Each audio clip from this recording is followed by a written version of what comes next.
edhe jam duke kaluar në për momente tilla, mirë po edhe para kësaj kam kaluar. Dhe më thënë, në 7 vitet e fundit të jetës time ka ndodhë shumë gjëra. Kisha shtatzaninë e 4, kur u gëzova pa mas, me të vërtet, për shkak se ishte një formë që ndoshta do të më dueshte të bëj një rikthim në jetë, sikur të ndoshta kisha nevoj pak të tërhiqem ndoshta edhe nga ekrani, nga jeta e përditshme gazetariske, nga ajo rutinë që e kemi, do të thënë vazhdimisht në vrap. Dhe në atë periudhë u sëmur djali i Axhes, që kisha 27 vjeçar, dhe për një kohë të shkurtë të ndroi jetë. Mirë po në njëjtën kohë kisha edhe mamin të diagnostikuar me kancer. Dhe unë në atë kohë, derisa isha shtatzan, ndodhi edhe një moment 27 prill, derisa po transmeton një lajmet drejt për drejta, ndodhi ajo hyrja në parlament e një grupit, ju e dini se kishte edhe protestat. Dhe ajo më shkaktoi edhe një tronditje tjetër brenda asaj periudhe ku duheshte të shtrihem, do të thënë gjatë gjithë shtatzanisë e kisha me vajzën dhe filluan edhe komplikime të tjera. Mirë po nga ana tjetër mbaja edhe barrën tjetër. Fatkeqësisht djali i Axhes vdiq për një kohë të shkurtë. Mami u kthye, është mirë. Tani po kaloj edhe një periudhë të tillë me vllaun. Dhe këto janë momentet. Kjo është jeta. Duhet jemi të fortë dhe të buzëqeshim, si që the ti. Po. Prandaj them që çdo herë buzëqeshja apo ajo që na shtyen të jemi mirë janë ata që i kemi përreth. Para atyre që duhet të dukemi të fortë dhe emocionalisht i mbajmë të gjithë, ta mbajmë një zinxhirin e atyre që i kemi dhe të lutemi për ata që t'i mbajmë në jetë, normalisht.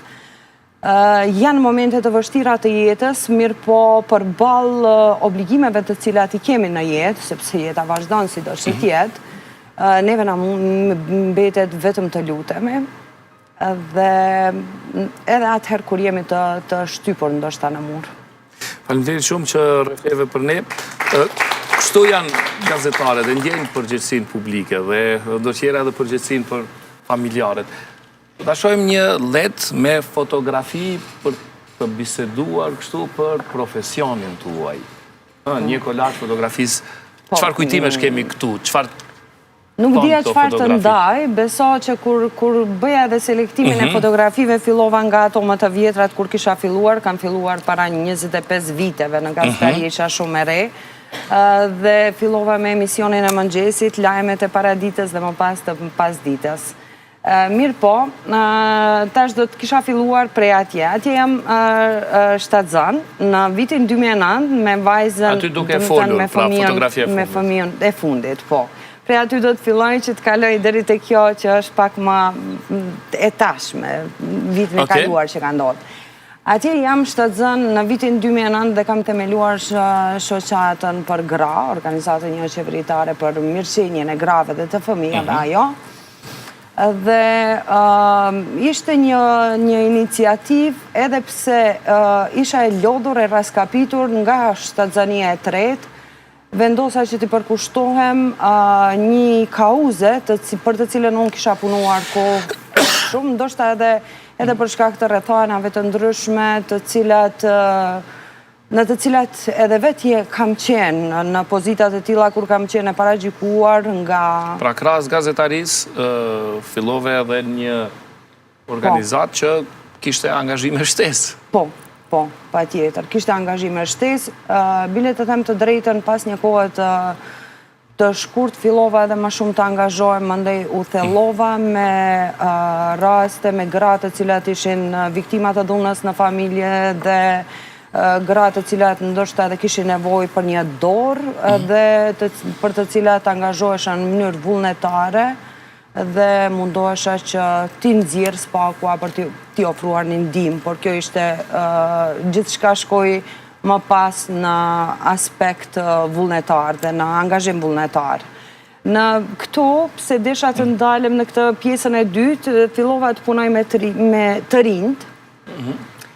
është një organizim të cilin e kemi bërë, një iniciativë të cilën e mora me të rinjt dhe organizuam sollëm në lagjen ku banojmë aty, fëmijët sollën prej IOM-it, e kishim një donacion diku për sjell pajisje sportive, për një fushë sportive të shkolla e mesme ku jam në lagjen ku jetoj. Por më shumë ishte ai entuziazmi i fëmijëve që të aktivizohen dhe i të rinjëve, ndoshta edhe pse nuk kemi shumë edhe aktivitetet të shumta në pjesën shqiptare në Maqedoninë e Veriut, të cilat mungojnë fatkeqësisht në pjesën rinore. Dhe pjesa më e bukur e jetës time dua të them ka qenë kur punoj me të rinjt,